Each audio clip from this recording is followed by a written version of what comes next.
이제 코다 문서를 통해서 내 할 일과 일정을 손쉽게 관리할 수 있는 방법을 보여드리겠습니다. 이 문서의 첫 장에 들어오시면은 보시다시피 이런 할 일과 일정 목록, 그리고 몇 가지 다른 요소들이 보이는데요. 이 목록에는 지금까지 추가된 일정이나 할 일에 대한 완료 여부를 표기할 수 있는 체크박스, 내용을 삽입하거나 편집할 수 있는 내용 칸, 기한이 있다라면 그 날짜를 표기할 수 있는 날짜 칸, 그리고 종류를 구분할 수 있는 드롭다운이 있습니다.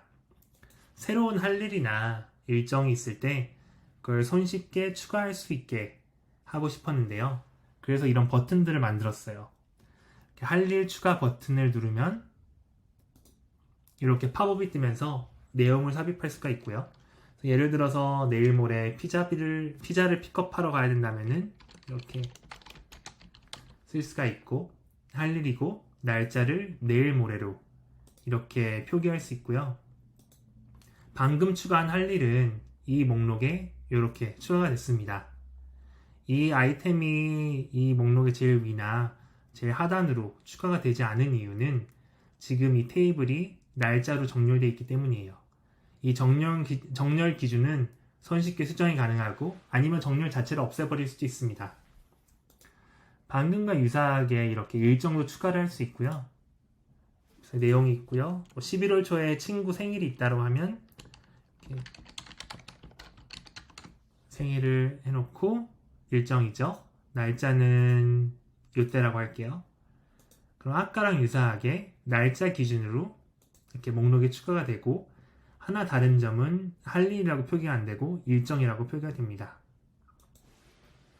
여기서 방금 추가한 내용이나 기존에 추가한 내용에서 수정할 내용이 있다면 이렇게 더블 클릭을 해서 사실 생일 파티가 아니라 회사 파티였다. 그럼 이렇게 컴퍼니 파티로 바뀌고 날짜가 10일이 아니라 그 일주일 전이에요.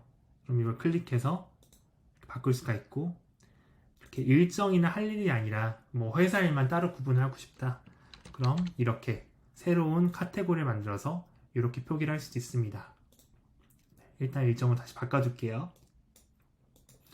이런 목록을 관리할 때 또 다른 중요한 거는 손쉽게 마친 것들을 완료했다고 표기하고 그것들을 이제 안 보이게 숨기는 건데요. 이렇게 완료된 항목들을 이렇게 클릭을 하면 이렇게 바로 리스트에서 사라지게 됩니다. 하지만 혹시나 잘못 눌렀거나 기존에 완료한 것을 보고 싶다면 위에 이 체크박스를 눌러서 다시 볼 수도 있고요.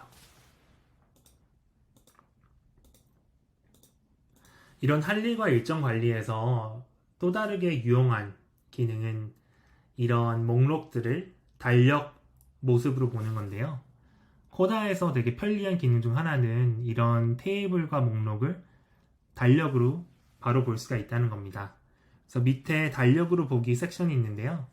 여기에서 이 부분을 확장하면 방금 이 위에서 보신 리스트가 이렇게 캘린더식으로 다르게 보여져서 이렇게 볼 수가 있어요.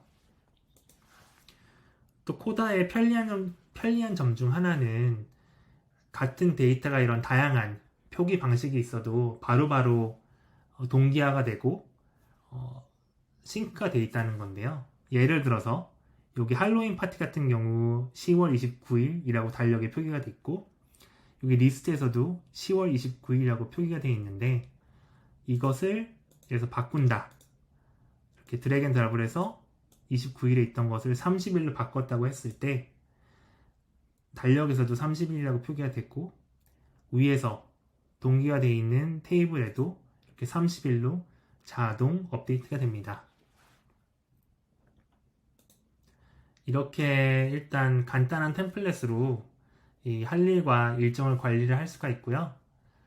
이것을 통해서 좀 더 내가 내 패턴에 맞게 다양한 방식으로 또 개인화나 이렇게 문서 편집을 해서 쓰실 수 있습니다.